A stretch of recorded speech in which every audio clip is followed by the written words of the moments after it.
ਦਰਸ਼ਕੋ, ਮੈਂ Harvinder Ludhiana city live 'ਚ ਤੁਹਾਡਾ ਬਹੁਤ ਸਵਾਗਤ ਕਰਦੀ ਹਾਂ।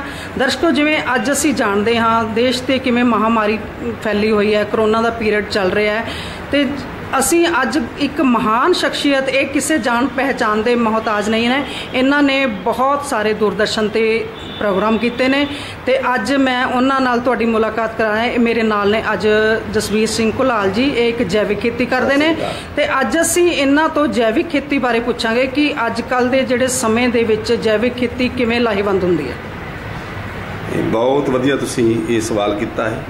ਜੈਵਿਕ ਖੇਤੀ ਤੇ ਮੈਂ ਤਾਂ ਆਪਣੇ ਜੀਵਨ 'ਚ ਦੇਖਦਾ ਵੀ ਮੈਂ ਉਹਦੇ ਲਾਭ ਗਿਣ ਕੇ ਥੱਕ ਜਾਵਾਂਗਾ, ਪਰ ਉਹਦੇ ਲਾਭ ਫਿਰ ਵੀ ਮੈਂ ਬਿਆਨ ਨਹੀਂ ਕਰ ਸਕਦਾ। ਜੈਵਿਕ ਖੇਤੀ ਹਰ ਮਨੁੱਖ ਲਈ ਚੰਗੀ ਹੈ, ਹਰ ਪਸ਼ੂ ਪੰਛੀ ਲਈ ਚੰਗੀ ਹੈ, ਕਿ ਕਿਸੇ ਦਾ ਵੀ ਉਹ ਨੁਕਸਾਨ ਨਹੀਂ ਚਾਹੁੰਦੀ, ਕਿਸੇ ਦੇ ਜੀਵਨ ਦਾ ਉਹਦਾ ਨੁਕਸਾਨ ਕਰਨਾ ਨਹੀਂ ਚਾਹੁੰਦੀ। ਪਰ ਜੇ ਅਸੀਂ ਉਸ ਪਾਸੇ ਵੱਲ ਮੁੜੀਏ ਤੇ ਬਹੁਤ ਸਾਰੇ ਜਿਹੜੇ ਭਰਾ ਆ, ਪਰਿਵਾਰ ਕਈ ਜਿਹੜੇ ਜੁੜੇ ਹੋਏ ਆ ਮੇਰੇ ਨਾਲ ਵੀ, ਉਹ ਇਸ ਟਾਈਮ ਆਪਣੇ ਖਾਣ ਪੀਣ ਜੋਗੀ ਘਰਾਂ ਦੇ ਮੂਹਰੇ ਬਗੀਚੀਆਂ ਦੇ ਰੂਪ ਵਿੱਚ, ਪਾਰਕਾਂ ਦੇ ਵਿੱਚ ਆਪਣੀਆਂ ਸਬਜ਼ੀਆਂ ਤਿਆਰ ਕਰਕੇ ਤੇ ਆਪਣੇ ਪਰਿਵਾਰ ਨੂੰ ਖਵਾ ਰਹੇ ਆ, ਤੇ ਜਿਹੜੇ ਆਉਣ ਵਾਲੇ ਇਹ ਮਹਾਮਾਰੀ ਜਿਸ ਤਰ੍ਹਾਂ ਰੋਗ ਹੈ ਉਹਨਾਂ ਤੋਂ ਬਚ ਰਹੇ ਨੇ। ਕਿਉਂਕਿ ਜਿਹੜੀ ਜੈਵਿਕ ਸਬਜ਼ੀਆਂ ਨੇ ਉਹ ਸਿਹਤ ਲਈ, ਮਨੁੱਖ ਦੀ ਸਿਹਤ ਲਈ ਬਹੁਤ ਹੀ ਲਾਭਦਾਇਕ ਨੇ, ਤੇ ਉਹਨੂੰ ਜਿਹੜੇ ਇਹ ਖਾਣਾ ਸਾਡਾ ਚੰਗਾ ਹੋਏਗਾ, ਪੌਸ਼ਟਿਕ ਖੁਰਾਕ ਹੋਏਗੀ, ਤੇ ਸਾਡੀ ਸਿਹਤ ਵੀ ਤਾਂ ਚੰਗੀ ਹੋਵੇਗੀ, ਤਾਂ ਹੀ ਅਸੀਂ ਉਹਨਾਂ ਰੋਗਾਂ ਦਾ ਟਾਕਰਾ ਕਰ ਸਕਾਂਗੇ। ਤੇ ਜੇ ਸਾਡੀ ਅੱਗੇ ਹੀ ਖੁਰਾਕ ਹੀ ਇੰਨੀ ਮਾੜੀ ਹੋਊਗੀ, ਜ਼ਹਿਰਾਂ ਵਾਲੀ ਹੋਏਗੀ, ਜਿਹੜੀ ਕਿ ਸਾਡੀ ਨੁਕਸਾਨਦੇਹ ਹੋਏਗੀ, ਤੇ ਫਿਰ ਰੋਗ ਤਾਂ ਸਾਡੇ ਸਰੀਰ 'ਚ ਆਉਣਗੇ। ਇਸ ਕਰਕੇ ਮੇਰੇ ਭਰਾਓ, ਮੇਰੀਓ ਭੈਣੋ, ਇਹਨਾਂ ਤੋਂ ਬਚਣ ਲਈ ਸਭ ਤੋਂ ਵੱਡਾ ਉਪਾਅ ਆ, ਸਾਨੂੰ ਹਮਲਾ ਮਾਰਨ ਦੀ ਲੋੜ ਹੈ। ਜਿਵੇਂ ਕਿ ਹੁਣ ਪਿੱਛੇ ਦੇਖਿਆ ਹੀ ਹੈ ਕਿ ਜੋ ਇਸ ਮਹਾਮਾਰੀ ਵਿੱਚ ਬਹੁਤ ਵੱਡੀ ਇਸ ਆਕਸੀਜਨ ਦੀ ਜਿਹੜੀ ਘਾਟ ਆਈ ਹੈ, ਜੋ ਕਿ ਬਹੁਤ ਸਾਰੀਆਂ ਆਜਾਈ ਜਾਨਾਂ ਜਾ ਚੁੱਕੀਆਂ ਨੇ, ਜੋ ਅਸੀਂ ਉਹ ਘਾਟਾ ਪੂਰਾ ਨਹੀਂ ਕਰ ਸਕਦੇ। ਪਰ ਜੋ ਆਉਣ ਵਾਲਾ ਸਮਾਂ ਹੈ, ਅਸੀਂ ਕੋਈ ਸੋਚੀਏ, ਵਿਚਾਰੀਏ, ਹਰ ਮਨੁੱਖ ਇਹ ਪਰਨ ਕਰੇ ਕਿ ਮੈਂ ਆਪਣੇ ਜੀਵਨ 'ਚ ਇੱਕ ਨਹੀਂ, ਦੋ ਨਹੀਂ, 5 ਰੁੱਖ ਇਸ ਧਰਤੀ 'ਤੇ ਲਾ ਕੇ ਉਸ ਨੂੰ ਤਿਆਰ ਕਰੀਏ, ਪਾਣੀ ਪਾਈਏ ਉਸ ਨੂੰ। ਜਦੋਂ ਬੂਟਾ ਵੱਡਾ ਹੋ ਜਾਏ, ਜਵਾਨ ਹੋ ਜਾਏ, ਸਮਝੋ ਵੀ ਉਹ ਆਪਣੇ ਆਪ ਹੀ ਫਿਰ ਪਲ ਜਾਵੇਗਾ। ਪਹਿਲੇ ਛੋਟੇ ਬੂਟੇ ਦੀ ਆਪਾਂ ਦੇਖਭਾਲ ਕਰਨੀ ਹੈ, ਜਦ ਤੱਕ ਉਹ ਵੱਡਾ ਨਹੀਂ ਹੁੰਦਾ। ਜਦੋਂ ਉਹ ਸਾਲ, 1.5 ਸਾਲ, 2 ਸਾਲ ਦਾ ਹੋ ਗਿਆ, ਫਿਰ ਉਹ ਕਿਸੇ ਪਸ਼ੂ ਤੋਂ ਵੀ ਨਹੀਂ ਖਾਦਿਆਂ ਉਹ ਕਾਬੂ ਹੁੰਦਾ, ਉੱਪਰ ਨਿਕਲ ਜਾਂਦਾ ਹੈ, ਤੇ ਫਿਰ ਉਹਦੇ ਵਿੱਚ ਉਹ ਆਕਸੀਜਨ ਦੇਣੀ ਸ਼ੁਰੂ ਕਰ ਦਿੰਦਾ ਹੈ। ਪਤਾ ਨਹੀਂ ਉਹਦੇ ਨਾਲ ਕਿੰਨੀਆਂ ਕਿ ਜਾਨਾਂ ਬਚਣੇ। ਉਹਦਾ ਤੁਹਾਡੀ ਜਿਹੜੀ ਸੇਵਾ ਹੈ ਰੁੱਖ ਲਾਉਣ ਦੀ, ਉਹ ਕਿੰਨੇ ਲੋਕਾਂ ਨੂੰ ਸਾਹ ਮਿਲਣਾ ਹੈ, ਕਿੰਨੇ ਜੀਵ ਉਹ ਤੁਹਾਨੂੰ ਸੀਸਾਂ ਦੁਆਵਾਂ ਦੇਣਗੇ। ਤੇ ਇਸ ਕਰਕੇ ਇੱਕ ਤਾਂ ਮੇਰੀ ਬੇਨਤੀ ਹੈ ਪ੍ਰਵਾਨ ਕਰਨੀ, ਕਿ ਮੇਰੀ ਵੀ ਇਹ ਜਿਹੜੀ ਹੈ ਅਸੀਂ ਲਹਿਰ ਚਲਾ ਰਹੇ ਹਾਂ ਕਿ ਜਿਹੜੀ ਹਵਾ ਤੇ ਪਾਣੀ ਤੇ ਜਿਹੜੀ ਮਨੁੱਖ ਬਚਾਓ, ਤੇ ਇਸ ਧਰਤੀ ਨੂੰ ਰੁੱਖਾਂ ਨਾਲ ਸਜਾਓ। ਮੇਰਾ ਤਾਂ ਜੀਵਨ ਇਸ ਤਰ੍ਹਾਂ ਵੀ ਜਿਹੜੇ ਵੀ ਲੋਕ ਜੁੜੇ ਨੇ, ਜੋ ਸੇਵਾ ਕਰ ਰਹੇ ਆ, ਮੈਂ ਉਹਨਾਂ ਨੂੰ ਇਹ ਚਾਹੁੰਦਾ ਹੈ ਕਿ ਜੋ ਵੀ ਮਨੁੱਖ ਸੇਵਾ ਕਰਦਾ ਹੈ ਇਹਨਾਂ ਰੁੱਖਾਂ ਪ੍ਰਤੀ, ਮੈਂ ਉਹਨਾਂ ਦਾ ਆਪ ਸਨਮਾਨ, ਉਹਦੇ ਪਿੰਡ ਜਾ ਕੇ, ਸ਼ਹਿਰ ਜਾ ਕੇ ਉਹਦਾ ਮੈਂ ਸਤਿਕਾਰ ਕਰਾਂਗਾ, ਸਨਮਾਨ ਕਰਕੇ ਆਵਾਂਗਾ ਵੀ ਮੈਂ ਉਸ ਦੱਸੇ ਮੈਨੂੰ ਵੀ ਮੈਂ ਆਪਣੇ ਜੀਵਨ 'ਚ ਇੰਨੇ ਰੁੱਖ ਲਾਏ ਆ, ਉਹਦੇ ਨਾਲ ਮੈਂ ਮਦਦ ਵੀ ਕਰਾਂਗਾ ਉਹ ਰੁੱਖ ਲਾਉਣ ਦੀ ਲਹਿਰ ਨੂੰ ਚਲਾਉਣ। ਹਰ ਪਿੰਡ ਪੱਧਰ ਤੋਂ ਲੈ ਕੇ ਸ਼ਹਿਰਾਂ ਵਿੱਚ ਮੈਂ ਉਸ ਸਭ ਦਾ ਸਤਿਕਾਰ ਕਰੂੰ, ਉਹਨੂੰ ਸਨਮਾਨ ਕਰਾਂਗਾ, ਅਵਾਰਡ ਦੇਵਾਂਗਾ, ਸਤਿਕਾਰ ਕਰਾਂਗਾ ਵੀ ਇਸ ਬੰਦੇ ਨੇ ਆਪਣੇ ਜੀਵਨ 'ਚ ਇਹ ਜਿਹੜੇ ਇੰਨੇ ਰੁੱਖ ਲਾ ਕੇ, ਮੈਂ ਆਪਣਾ ਕੋਈ ਜ਼ਿਆਦਾ ਕੋਈ ਉਹਦੀ ਉਸਤਤ ਨਹੀਂ ਕਰਦਾ ਕਿ ਮੈਂ ਇੰਨੇ ਰੁੱਖ ਲਾਇਆ, ਮੈਂ ਵੀ ਹਜ਼ਾਰਾਂ ਰੁੱਖ ਲਾ ਕੇ, ਕਈ ਹਜ਼ਾਰਾਂ ਉਹ ਸੇਵਾ ਕੀਤੀ ਹੈ। ਕੋਈ ਕਿਸੇ ਤੋਂ ਪੈਸੇ ਫ੍ਰੀ ਸੇਵਾ ਹੈ, ਤੇ ਤੁਸੀਂ ਵੀ ਮੇਰੇ ਨਾਲ ਜੁੜੋ ਤੇ ਆਪਾਂ ਲਾ ਕੇ, ਰੁੱਖ ਲਾ ਕੇ ਇੱਕ ਲਹਿਰ ਪੈਦਾ ਕਰੀਏ। ਤੇ ਸਭ ਤੋਂ ਪਹਿਲੇ ਜੀਵਨ ਲਈ, ਮਨੁੱਖੀ ਜੀਵਨ ਲਈ ਆਪਾਂ ਜੋ ਆਕਸੀਜਨ ਆਉਣ ਵਾਲੇ ਸਮੇਂ 'ਚ ਉਹ ਪੈਦਾ ਕਰੀਏ, ਤਾਂ ਜੋ ਕੋਈ ਮਨੁੱਖ ਸਾਹ ਤੋਂ ਇੱਥੋਂ ਇਸ ਦੁਨੀਆ ਤੋਂ ਨਾ ਜਾਵੇ, ਸੁਖੀ ਜੀਵਨ ਉਹਦਾ ਬਤੀਤ ਹੋਵੇ। ਦੂਸਰੀ ਜੋ ਜੈਵਿਕ ਜਿਹੜੀਆਂ ਸਬਜ਼ੀਆਂ, ਫਲ, ਇਹ ਆਪਣੇ ਕਿਸਾਨ ਤਾਂ ਲਾਉਂਦਾ ਹੀ ਆਪਣੇ ਖੇਤਾਂ 'ਚ, ਮੋਟਰ ਤੇ ਉਹ ਲਾਵੇ, ਵੱਟਾਂ ਤੇ ਲਾਵੇ।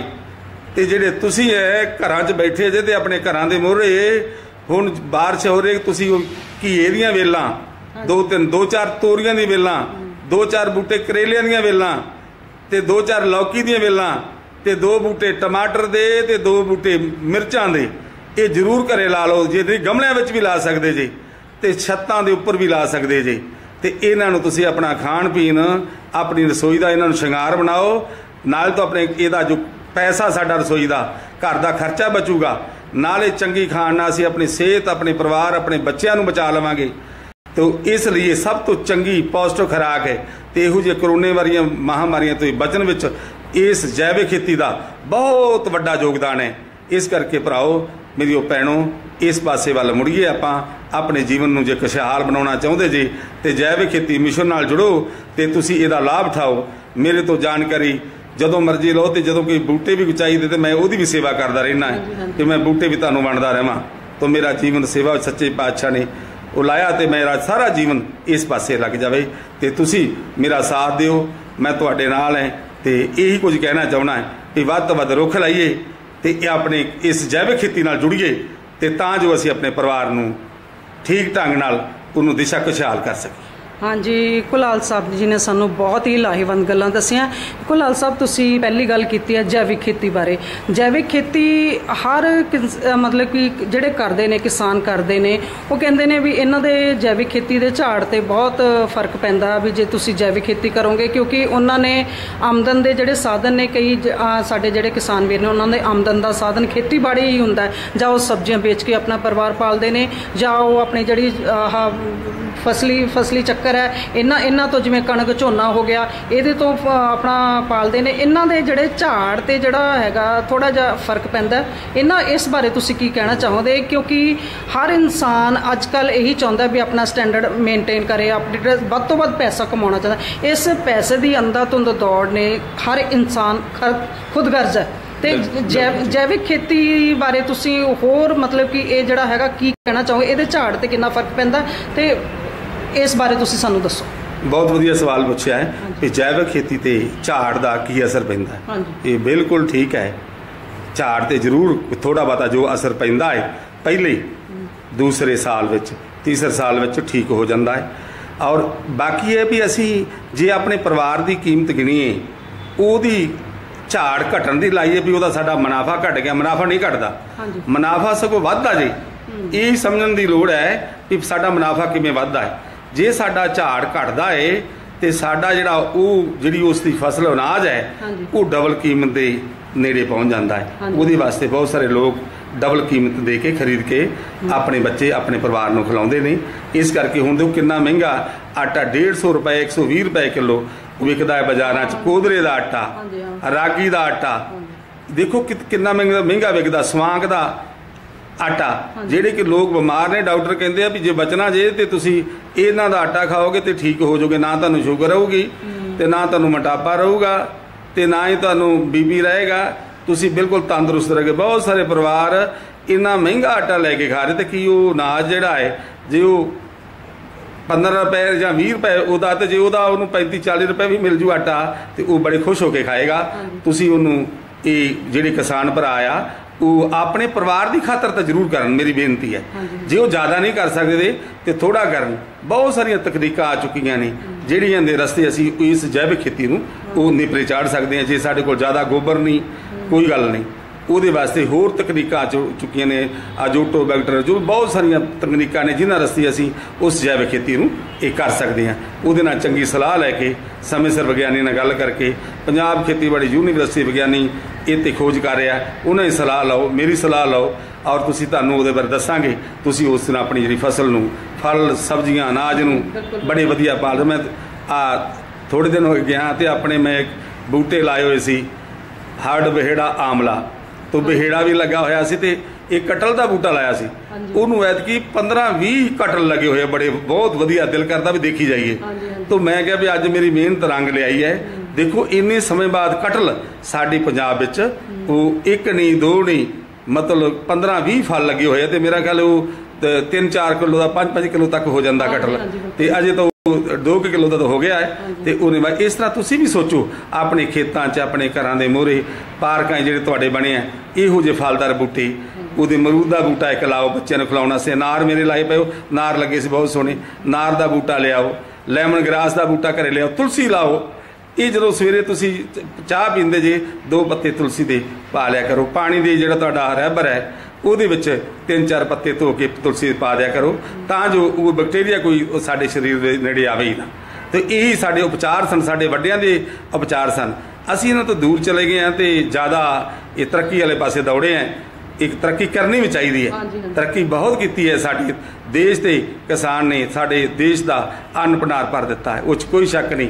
पर लेकिन ये उल्ट होया थोड़ा, जो असी सेहत के पक्षों बड़े पिछे जा चुके हैं। असी अपनी सेहत नूं भी बचाउणा है ते अपना ये पैसा धन भी कमाउणा है। इस करके मेरी बेनती है कि दोनों काम ने, पहले तुसी अपने परिवार नूं बचाइए आपां, ते बाकी धन भी जिहड़ा वो भी कमाओ, तगड़े होके काम करो और चंगी खेती करो ते चंगे पासे जुड़ो। ते लोगों की सेवा है, जिन्हां लोगों की तुसी जान बचाओगे, जिहड़े लोग तुहाडा अनाज जैविक खाणगे, उन्हां दी पता नहीं किन्नियां क दुआवां तुहानूं मिलणगीਆਂ जो कि सदा तुहाडे नाल जाणगीਆਂ, पर पैसा तो नाल नहीं जाना।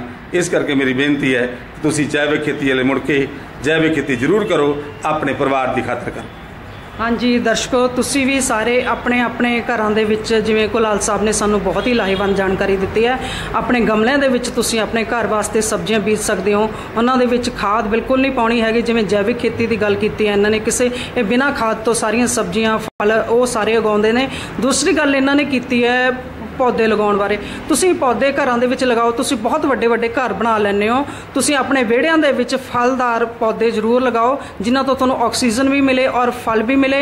जदों किसी बच्चे का कोई जन्म दिन है जां तुसीं कोई भी कोई त्यौहार मनाउने हो, तुसीं उस त्यौहार वाले दिन फलदार पौधे लाओ। जिवें हुण गुरुद्वारिਆਂ ਦੇ ਵਿੱਚ इकट्ठ ਹੁੰਦਾ है, उन्हां नूं प्रसाद के तौर ते गुरुद्वारा साहब ਵੱਲੋਂ पौधਿਆਂ प्रसाद के रूप ਵਿੱਚ ਦਿੱਤੇ ਜਾਣ, ਤਾਂ ਹੀ ਜਿਹੜੀਆਂ ਹੈਗੀਆਂ ਅਸੀਂ ਸਾਡੀ ऑक्सीजन की कमी पूरी हो सकती है और कीमती जानां बच सकਦੀਆਂ। कुलाल साहब तुहाडा बहुत बहुत धन्नवाद जी, तुसीं साडे प्रोग्राम दे विच आए और दर्शकों